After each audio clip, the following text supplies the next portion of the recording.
First question आ गया, चलो come on. The circuit shown below operates at 50 hertz frequency, complex power absorbed bye inductive branch and value of capacitor C if capacitor takes 10 VAR respectively will be। बताओ भाई, चलो जल्दी से, पहला ही question power पे आ गया है।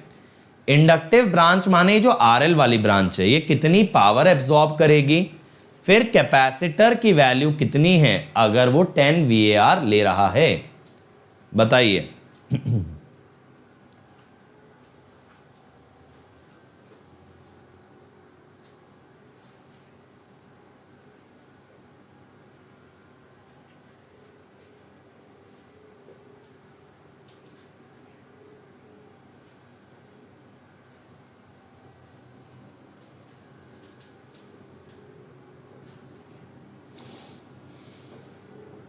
गुड आफ्टरनून नितिन बेटा, come on everybody, quickly answer.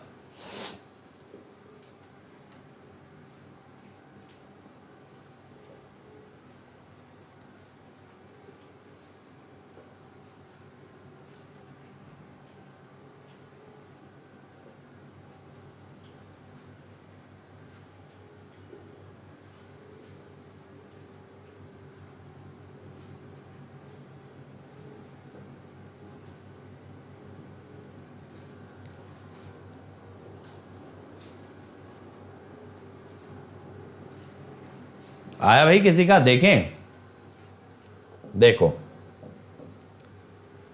Inductive वाली ब्रांच का ना Z निकाल लो, कितना आएगा, R plus J omega L, यानी 1 plus J into 100 pi into 1 milli henry, तो J 0.314, ठीक है, ये आया। अब इससे ना बेटा करंट निकालो जरा, करंट इस ब्रांच का कितना होगा, आपको वोल्टेज नजर आ रही है 10 एंगल 0 बाय 1 प्लस J 0.314। अब यहां पे हम क्या करेंगे, SL VL IL conjugate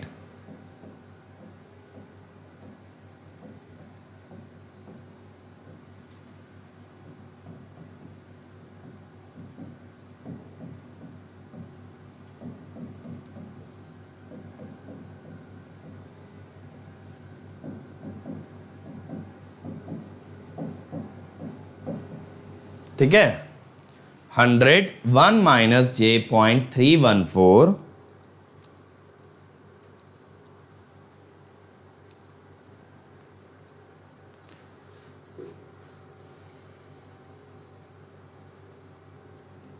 100 by 1 minus iota into 0.314 91.025, ठीक है। चाहे तो इसे रेशनलाइज करके भी निकाल सकते थे आप, बट मैं डायरेक्टली लिख रहा हूं J 28.58, ठीक है, ये हो गया। अब बेटा कैपेसिटर का रिएक्टिव पावर आपको दिया है 10 VAR, ठीक है, कैपेसिटर का रिएक्टिव पावर है 10 VAR और वोल्टेज है 20। XC क्या होगा, 1 by omega C। Reactive power of capacitor is V square by XC, यानी ओमेगा C V स्क्वायर। ये आपको दिया है 10, ओमेगा हुआ 100 पाई, C वोल्टेज है 20, तो बेटा यहां पे C कितना आ गया, 10 by 100 by pi by 400, 79.57 microfarad, 79.57 microfarad. C, answer will be C. समझ में आया ना कैसे निकाला? चलो अगला बेटा, अगला ट्राई करो। For the following circuit the phasor diagram is given the element in the box and it's value will be. बताइए, फेजर डायग्राम गिवन है, ये नीचे वाला फेजर लिखा है बेटा Vs, ये लिखा है Vs और ये लिखा है आपका Is। अब बताओ,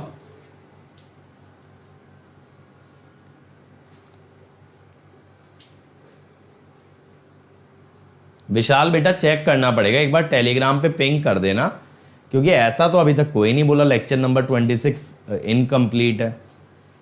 पिछले 1.25 साल से वीडियोस पड़े हैं वहाँ पे वो। चलो एक बार फिर भी मैं चेक कर लूँगा।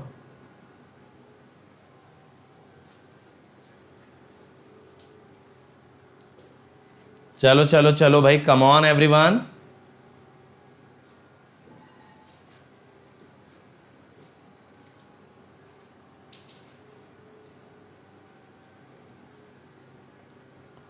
क्या आएगा, जल्दी से आंसर निकालो यार।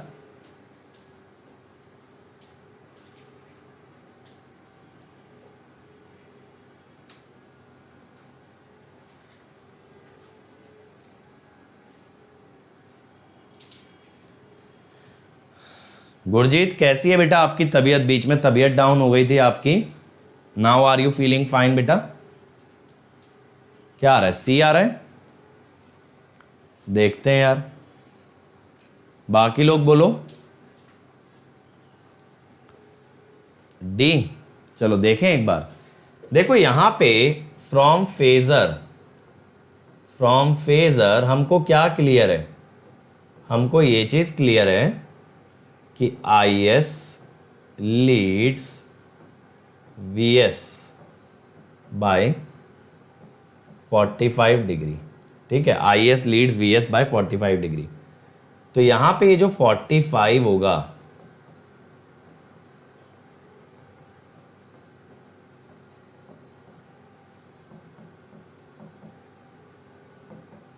tan inverse XC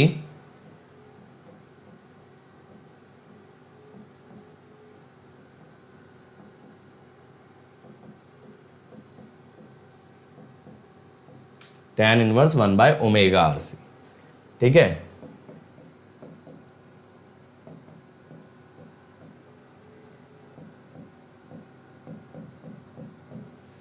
sorry not this, 500 radian है ना ओमेगा, मैंने 50 हर्ट्स ले लिया था। 45 is 500 into R into C। देखो Is जब 45 डिग्री से लीड कर रहा है ना, तो ये तो समझ आना चाहिए आपको कि ये RC सर्किट होगा। ठीक है, तो R is equal to 1 by 500 C। tan 45 1 होता है ना, तो C है 2 माइक्रोफैरड।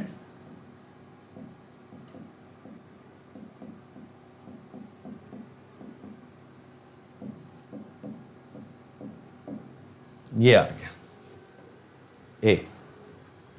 ठीक है, आंसर विल बी A। ये बात क्लियर हो गई भाई?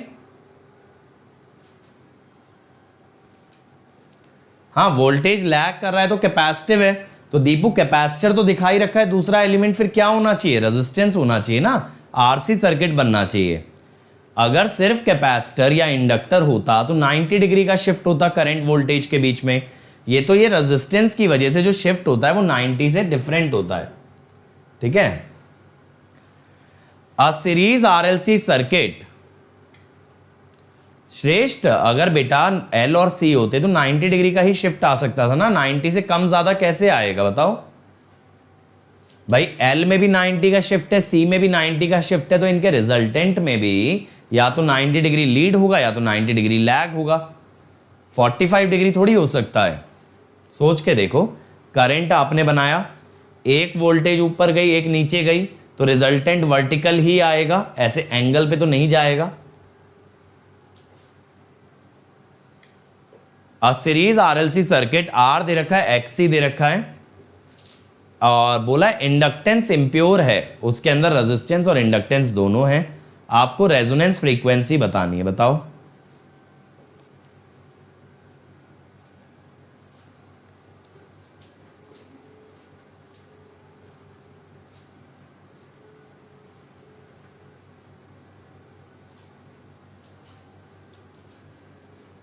कम ऑन एवरीबॉडी, जल्दी जल्दी बनाते चला करो यार सवाल, बहुत टाइम लेने लगे हो।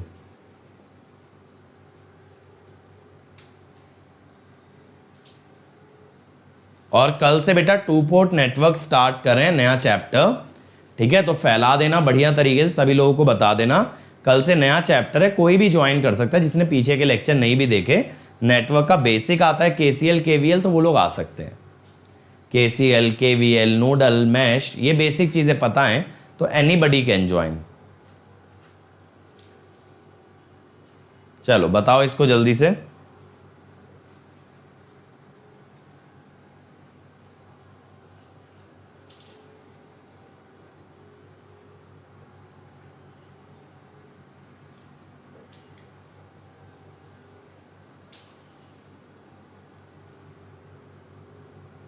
देखें,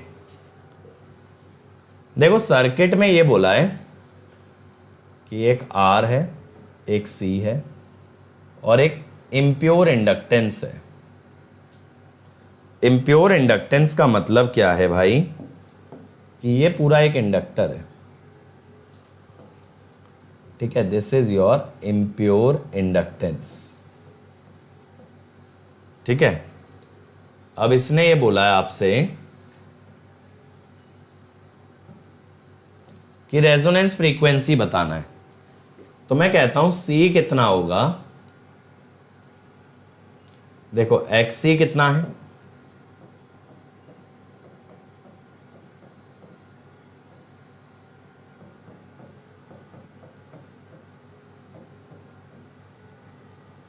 और एक्सएल कितना है,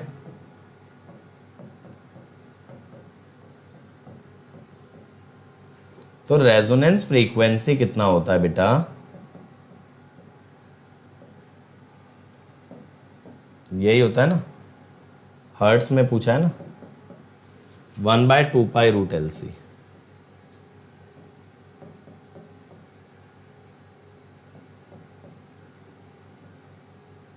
ये ओमेगा क्या है ना,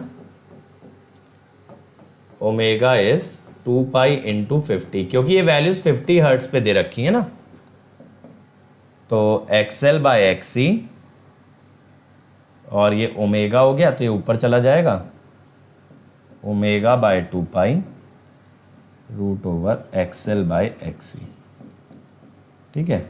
Ω/2π हुआ 50, XL/XC हुआ 1/5, 50√5 हर्ट्स, ठीक है? 50√5 कितना आ रहा है, 111,111.8। अभिनव गलत कैसे निकाल दिया बेटा, √5, ठीक है? 111.8, that will be your resonance frequency, ठीक है? बैंडविड्थ की यूनिट बेटा रेडियन पर सेकंड भी हो सकती है, हर्ट्स भी हो सकती है शंकर, डिपेंड करता है बैंडविड्थ ओमेगा में निकाल रहे हो कि एफ में। In the circuit given below, the magnitude of reactive power in inductors is, बताओ, मैग्नीट्यूड ऑफ रिएक्टिव पावर बताना है इंडक्टर्स में जो जा रही है।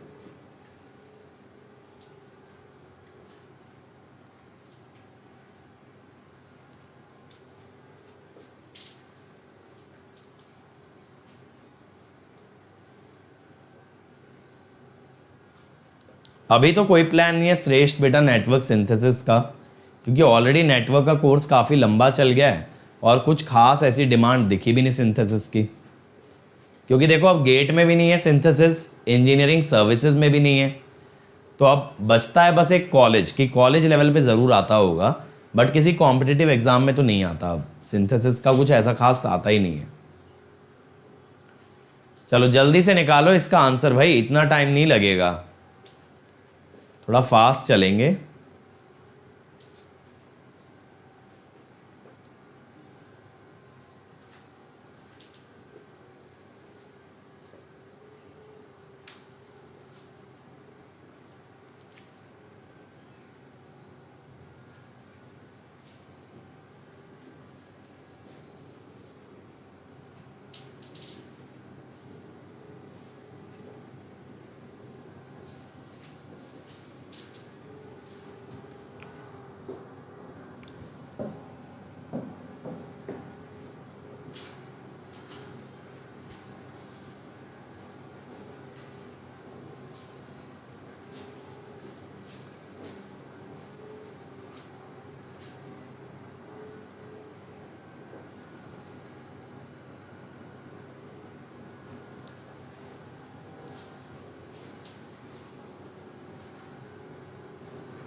नहीं आया आंसर अभी तक?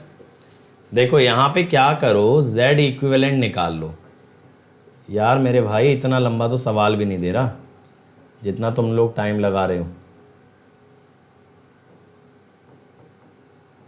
अब इसको रेशनलाइज कर लो।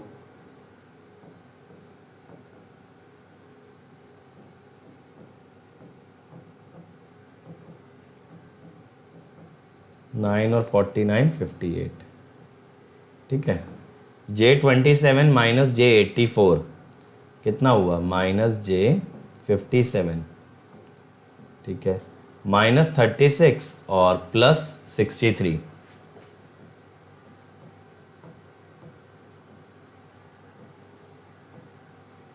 ठीक है, ऐसे वैसे नेगेटिव तो नहीं आना चाहिए था, एक बार देखें फिर भी। प्लस J84 और J27, अच्छा ये वाला हमने गलत कर दिया यार। 12 7 84 और 27, 84 और 27 J111। अब मैं कहता हूं reactive power is IRMS square into imaginary part of Z। जो इमेजिनरी पार्ट है ना Z का, वो रिएक्टिव पावर लेगा, यानी 5 स्क्वायर इंटू 111/28। कितना आ रहा है? 25 इंटू 111/28,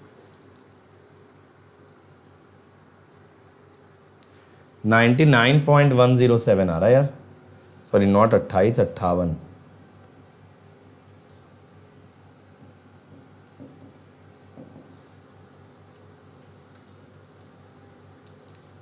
$47.844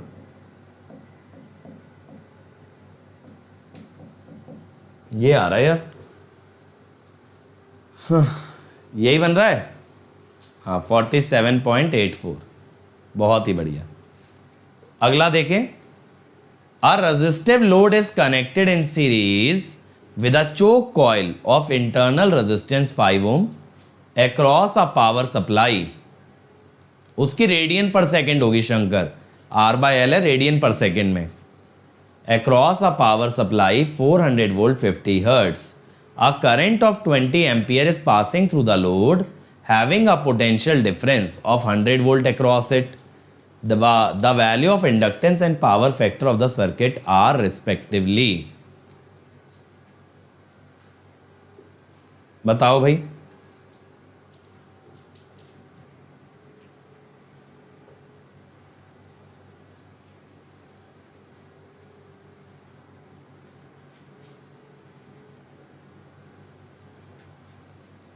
और शंकर अगर एक चीज देखो, बैंडविड्थ हमने निकाली कैसे थी? R/L omega H minus omega L, ठीक है।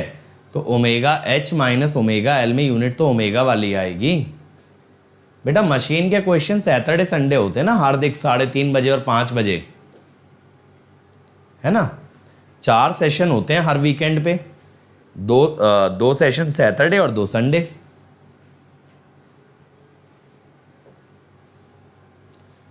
नितिन बेटा थम जाओ तुम थोड़ा सा, अब इतने सब्जेक्ट तो करा चुका यार। देखो अभी तक अगर आप ये देखो, अभी तक मैं यूट्यूब पे क्या दे चुका? Digital, control, network, machine, power system, power electronics, 6 subject में दे चुका।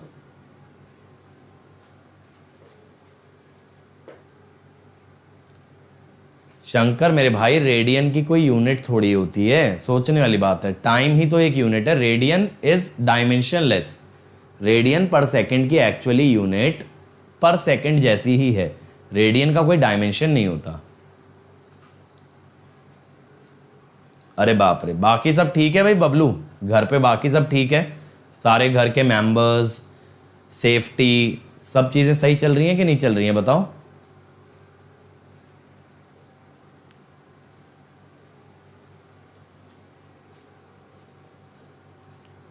देखें एक बार, a resistive load is connected with a coil of internal resistance 5 ohm across a power supply। देखो जो चोक कॉइल होती है ना, वो R और L का कॉम्बिनेशन है, और ये रहा रेजिस्टिव लोड। समझना। अब यहां बोला है कि पावर सप्लाई है आपके पास कितना 400 वोल्ट 50 हर्ट्स,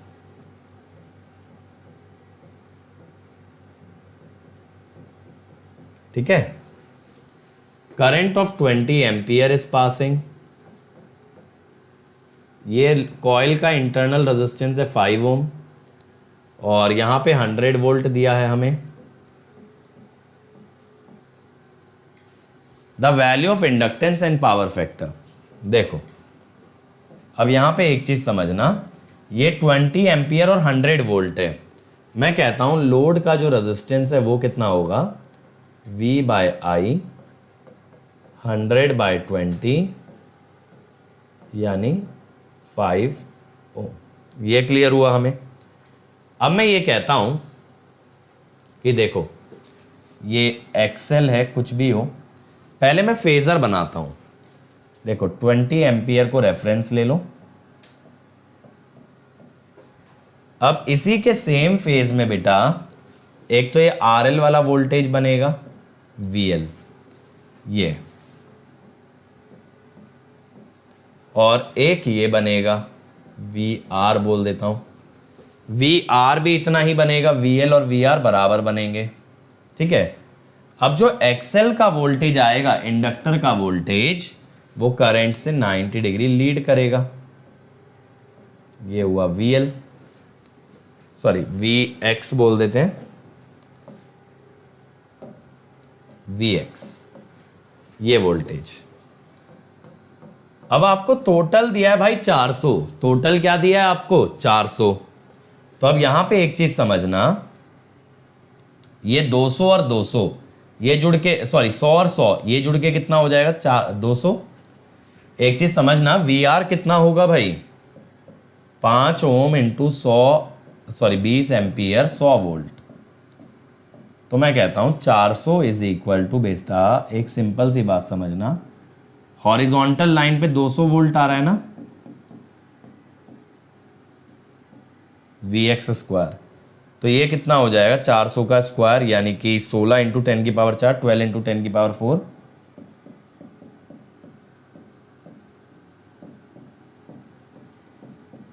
√12 वोल्ट, ठीक है, 100√12 वोल्ट, ये आ गया। अब इसने पूछा हमसे इंडक्टेंस बता दो, तो एक्सेल हम कैसे बताएंगे, 100√12 बाय 20, करंट से डिवाइड कर दिया 5√12, और फ्रीक्वेंसी है 50 हर्ट्स, तो L हुआ XL बाय ओमेगा 5√12 बाय 100 पाई, ठीक है। तो √2 बाय 20 पाई 22.5 मिली हेनरी। अरे गड़बड़ आई है क्या कहीं पे, जरा देखो, 5 ओम है, ये भी 5 ओम है, 100 हुआ 200,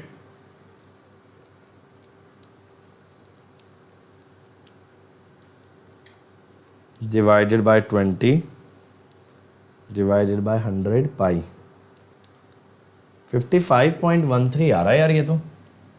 हाँ तो चलो ये आ गया ना बी वाले जैसा, चलो जी ये बन गया।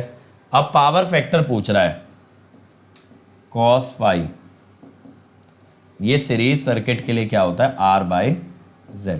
R हो गया 5 ओम और ये 5 ओम 10 ओम, Z हो गया 10 स्क्वायर प्लस XL 5√12, 5√12 हुआ 10√3 का स्क्वायर, 100 300 400, तो 0.5 लैग। लैग क्यों बोला, क्योंकि इंडक्टिव सर्किट है, सर्किट इंडक्टिव है इसीलिए लैग बोलेंगे, ठीक है।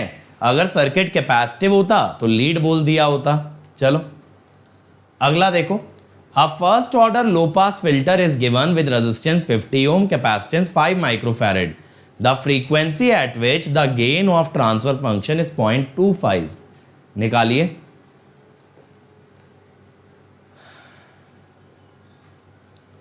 और ये याद है ना, सीरीज सर्किट के लिए पावर फैक्टर होता है R/Z, पैरेलल के लिए क्या होता है G/Y, G/Y।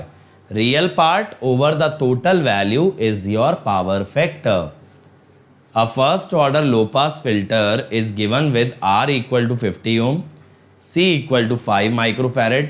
अब ऐसी कितनी फ्रीक्वेंसी होगी जिस पे वोल्टेज ट्रांसफर फंक्शन का गेन 0.25 आ जाए?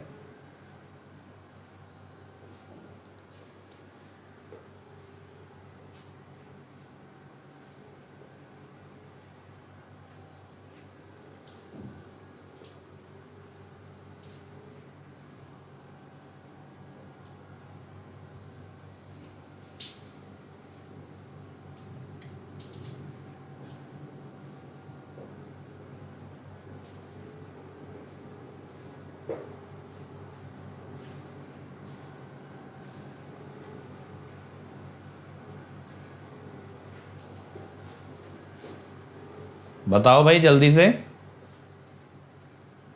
कितना आंसर आ रहा है इसका? इतना टफ थोड़ी है यार।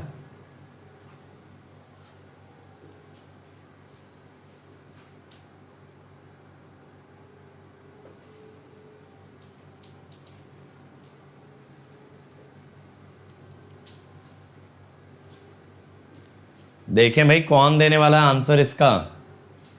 कम ऑन एवरीबॉडी, देखा जाए। देखो यार, V नॉट बाय वी आई, ये ट्रांसफर फंक्शन बनेगा 1/j⍵c R प्लस 1/j⍵c।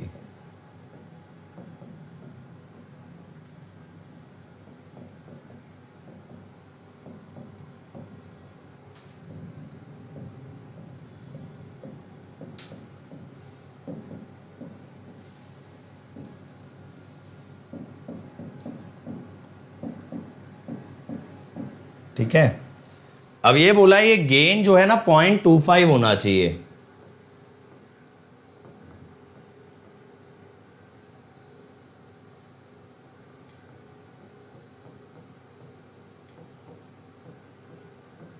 ठीक है, 1/4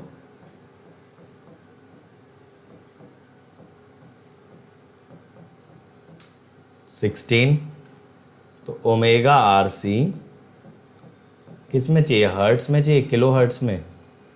तो F is equal to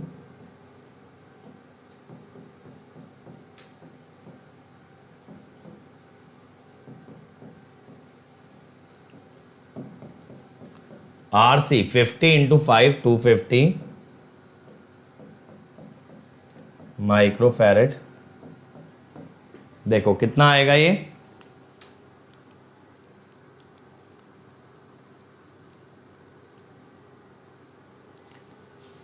2.465 kilo hertz.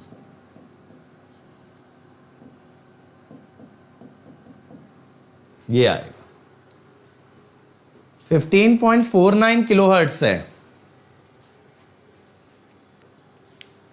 जल्दी बताओ, 15.49, मेरा तो 2.465 आ रहा है यार। गेन इज 0.25, तो रूट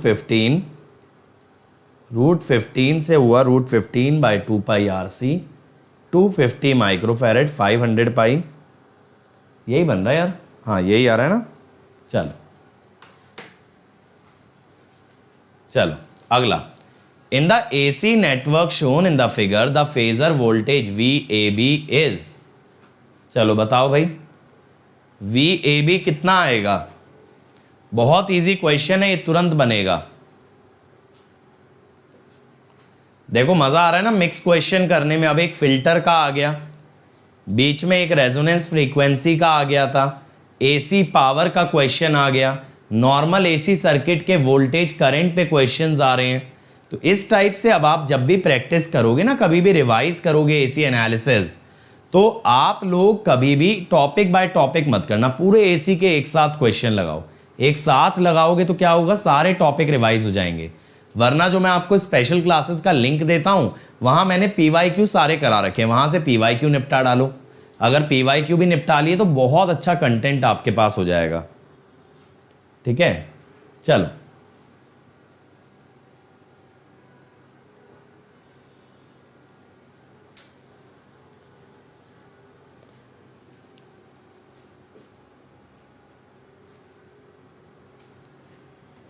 चलो चलो चलो भाई, डिस्ट्रैक्ट मत हो बच्चे, आपको पता है ये सब किन कौन भेजता है, किसके थ्रू लोग आते हैं, आएंगे ये सब आपको डिस्ट्रैक्ट करने आएंगे, बट ये आप लोगों के ऊपर है कि आप लोग डिस्ट्रैक्ट ना हो, सिर्फ पढ़ाई पे ध्यान दो। क्योंकि इस बार यार जिस तरीके से पढ़ाई कराई जा रही है ना आपको यूट्यूब पे, ये तो क्लियर है रिजल्ट कहाँ से आना है, कौन बच्चे लाने वाले हैं। अब आप लोग देखो रिजल्ट तो ला रहे हो, इस बार अच्छा कर रहे हो, लेकिन आपका घाटा कब हो सकता है, जब आपको आपके रास्ते से डिस्ट्रैक्ट कर दिया जाए। तो एक सिंपल ही तरीका है, आपको डिस्ट्रैक्ट कर दो, सबका काम बन जाएगा। बिल्कुल आदित्य। और बेटा जितना तुम टाइम स्ट्रैटेजी पे स्पेंड कर रहे हो, उतने में अगर एग्जीक्यूट करोगे ज़्यादा फायदा रहेगा।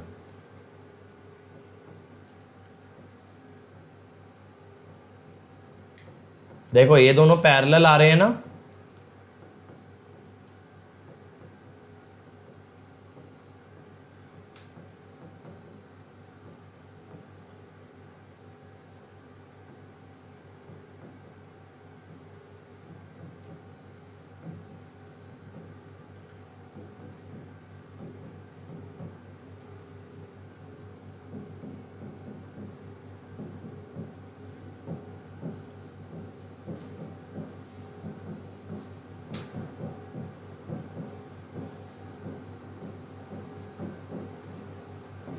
तो आंसर इज डी।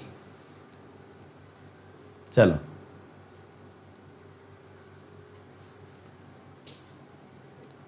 अगला करो भाई।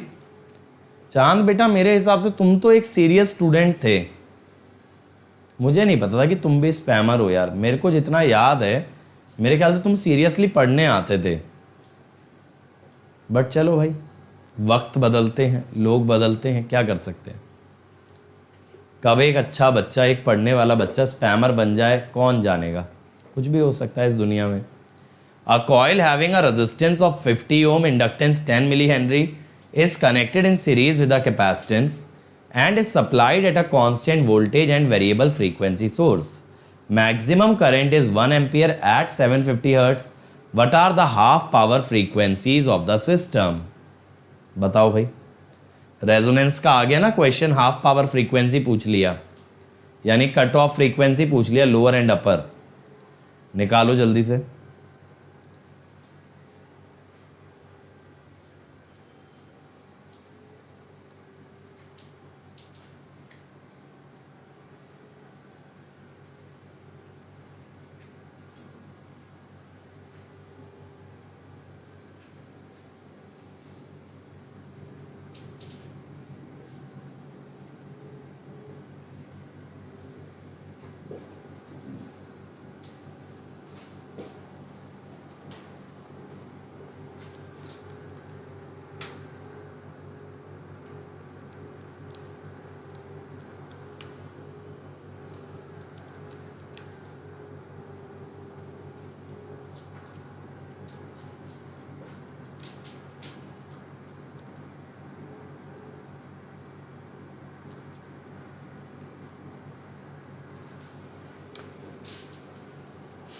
ईएससी मेंस की तैयारी प्री के साथ करें बेटा। मेंस के लिए कुछ अलग से तैयारी नहीं करनी प्रेम, सिर्फ और सिर्फ क्वेश्चन प्रैक्टिस करने हैं।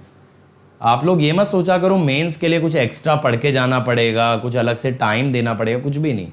सिर्फ क्वेश्चन अच्छे से लगा लेना तो आपकी मेंस की तैयारी हो जाएगी। ठीक है, चलो फटाफट से बताओ इसका आंसर क्या आ रहा है।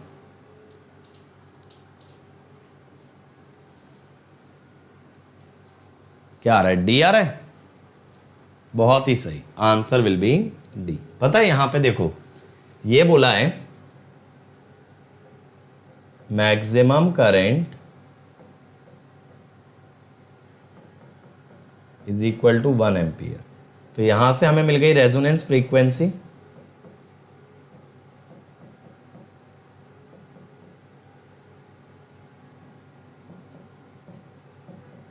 ये ऐसे आती है, तो यहां से आप चाहो तो ऑप्शन वेरीफाई कर लो, यहां से आप चाहो तो ना बेटा ऑप्शन वेरीफाई कर सकते हो, या फिर आप एक काम ये कर सकते हो कि आप बैंडविड्थ निकाल लो।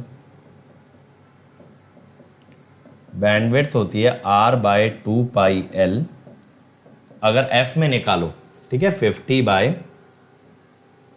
2 pi into 10 milli henry, 2500 by पाई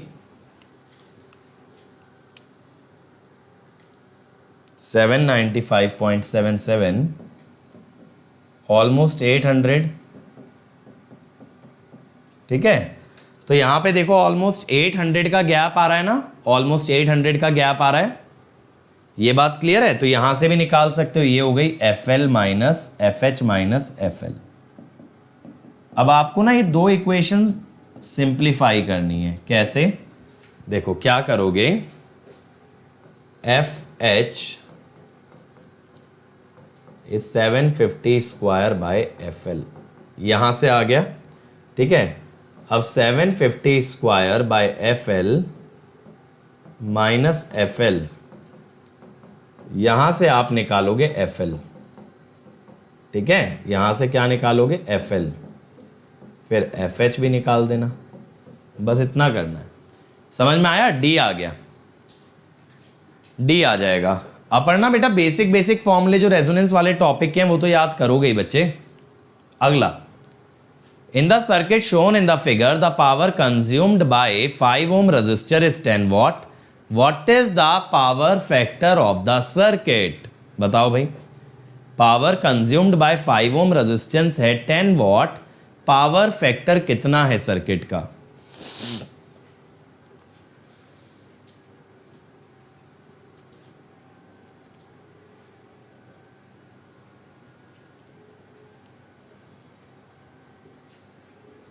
चलो बहुत ही बढ़िया है बेटा, अगर आपके बेसिक स्ट्रांग हो रहे हैं इन लेक्चर्स से।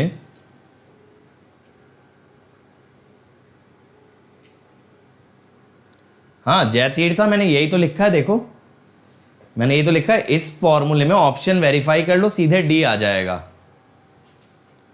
देखो हमेशा क्या होता है ना, इंजीनियर्स का एक कंप्लेन होता है जब भी वो गेट की तैयारी करते हैं किसी एग्जाम की, सर बेसिक कमजोर है। अब कभी इस लेक्चर सीरीज के बाद, इस प्लेलिस्ट के बाद वो बेसिक वाली बात नहीं आनी चाहिए, क्योंकि बेसिक तो करा दी है ना। प्रेम बेटा मुझे एक बार शेड्यूल देखना पड़ेगा, मुझे सारे बैचेस का ना A to Z शेड्यूल याद नहीं रहता है। चलो देखें, देखो power of 5 ohm is 10 watt which is I square into 5, तो I यहां से हो गया √2 एम्पियर। ठीक है, अब मैं क्या कह सकता हूं कि एपरेंट पावर निकाल लो। एपरेंट पावर कैसे निकालोगे, VRMS IRMS। देखना जरा, देखो बहुत इजी तरीके से बताऊंगा। 50/√2 VRMS, तो ये हुआ 50 VA।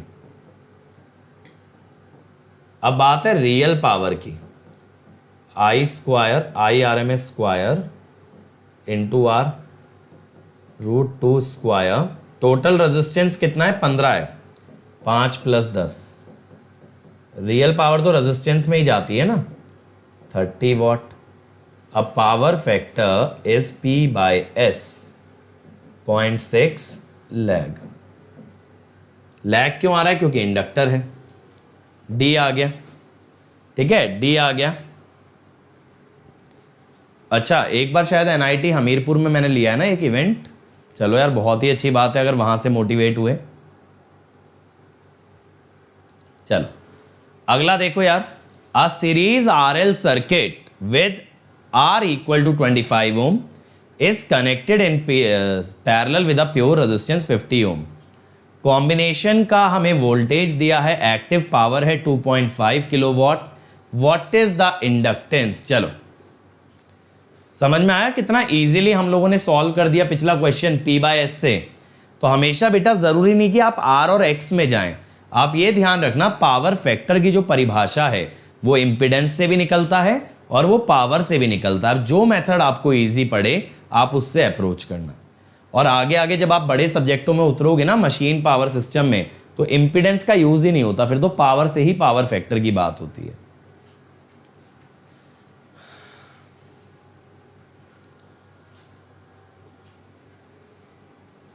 चलो भाई कम ऑन एवरीवन।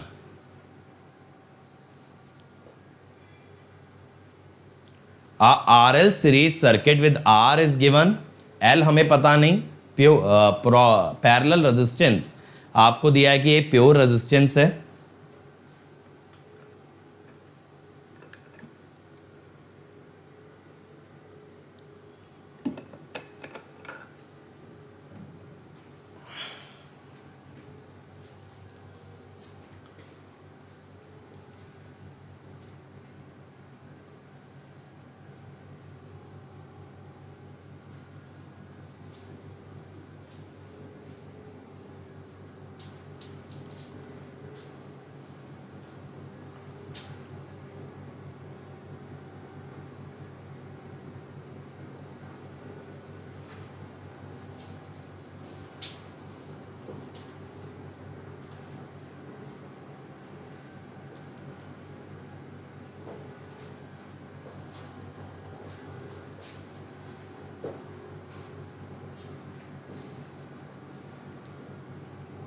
दीपू बेटा स्पीड आप ग्रेजुअली इंप्रूव करो, प्रैक्टिस बार बार करके डेली बेसिस पे, और फोकस हमेशा एक्यूरेसी पे रखो।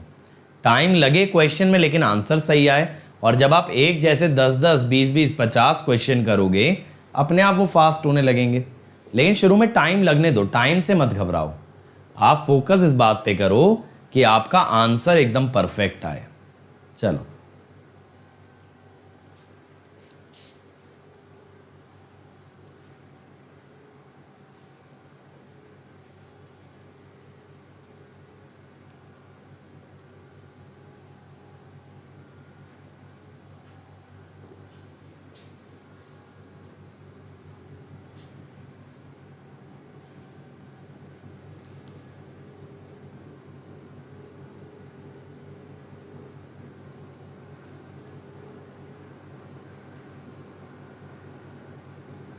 बताओ भाई आया?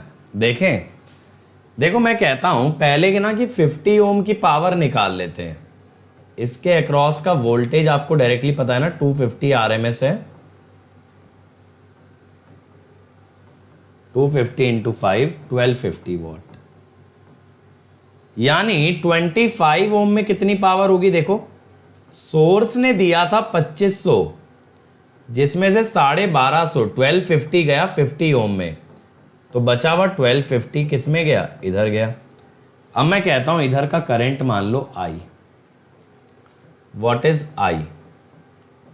आप ऐसे लिखो I स्क्वायर इंटू 25 इज 1250, तो I इज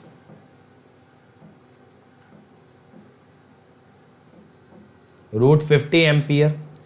अब मैं इस ब्रांच की इंपिडेंस की अगर बात करूं, अगर मैं इसको Z बोलूं तो ये कितना है? V/I 250/√50, ठीक है।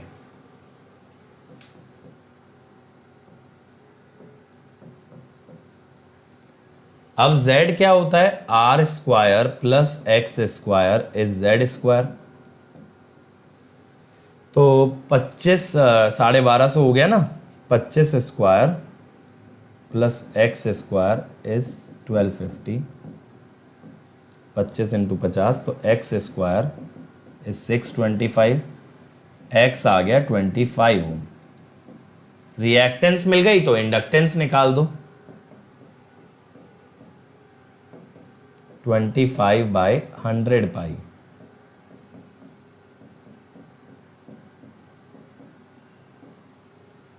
के आसपास आएगा B, ठीक है। Answer will B B। देखो कितना इजीली मैनेज हो गया, यहां पे मुझे कैलकुलेटर की भी जरूरत नहीं पड़ी। मैंने पता है क्या सोचा, यहां पे अगर मिली में निकालूं तो ये बनेगा 1000/12.5 होता है 80, तो 80 से जस्ट छोटा आना चाहिए। कौन सा आया? B। विदाउट कैलकुलेटर हमने कर दिया। चलो अगला देखो, in the circuit of the figure the value of Vs if I0 is 2 angle 180। I0 आपको दिया है बेटा 2 एंगल 180, आपको Vs की वैल्यू बतानी है। करो एक बार ट्राई।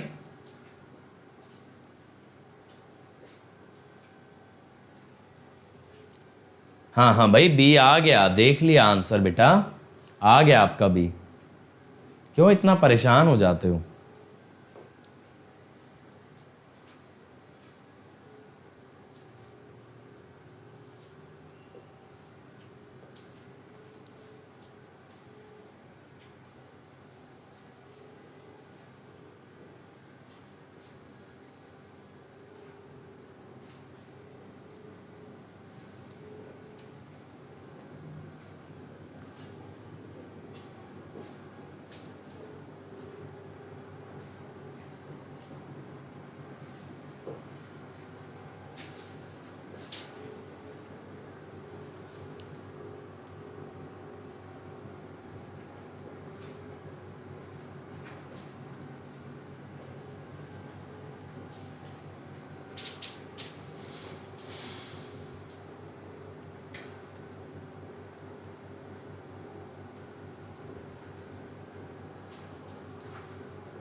अभय कह रहे हैं सी, बाकी लोग बोलो।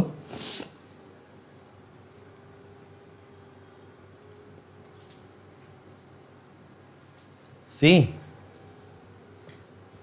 देखें यार, देखो मैं कह रहा हूं मुझे वी चाहिए,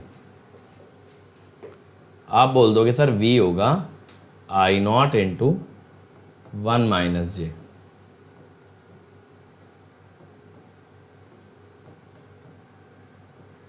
देखना जरा,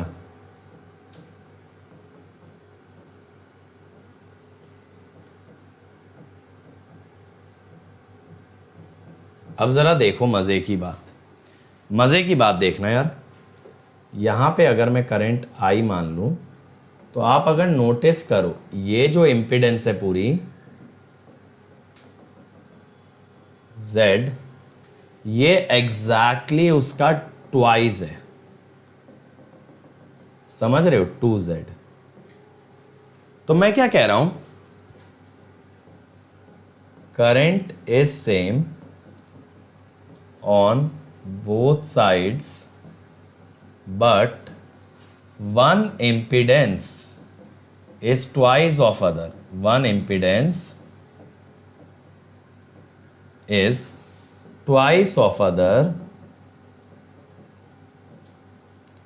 Therefore, voltage also becomes twice.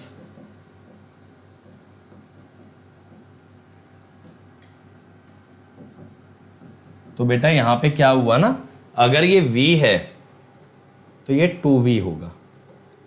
अब आप KVL लगाना जरा, बाय KVL, प्लस से माइनस, माइनस से plus 2V minus VS minus V, 2V। एक सेकेंड, इसकी पोलैरिटी उल्टी आएगी, करंट के हिसाब से इसकी पोलैरिटी ऐसी आनी चाहिए, प्लस और माइनस, ठीक है, माइनस 2V।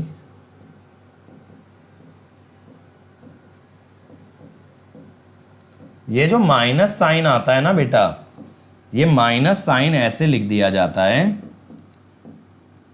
180 के शिफ्ट की तरह, प्लस माइनस 180, माइनस साइन ऐसे एब्जॉर्ब होता है 8.84 और यहां माइनस 45, माइनस 180 अगर लो तो, ठीक है, यही आएगा ना 1.41, तो 8.46 एक्चुअली, 8.84 नहीं 8.48 आएगा। समझ में आया मैंने कैसे निकाला? जस्ट 1 मिनट रुकना यार।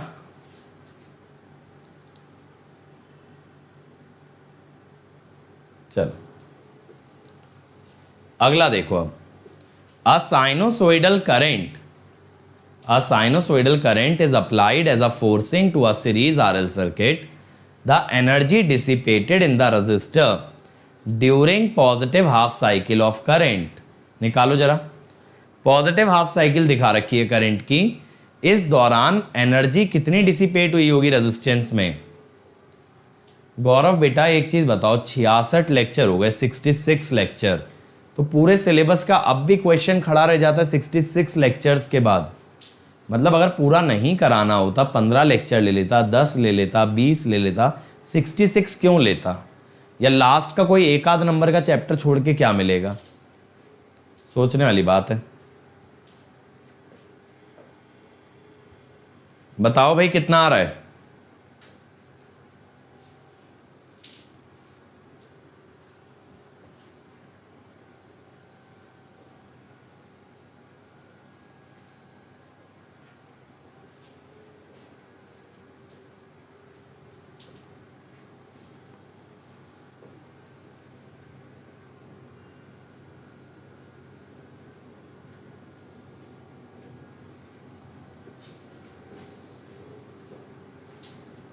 क्या आ रहा है? सी कह रहे हैं चंदू, और कोई बताओ।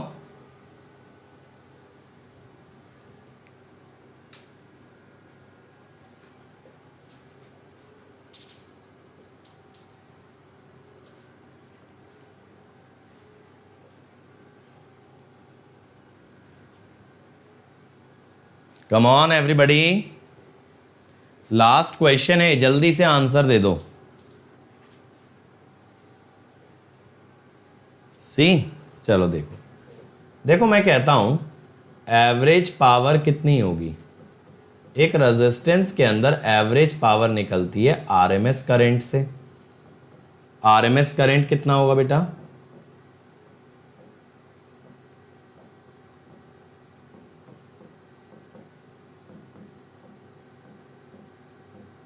ये हो गया एनर्जी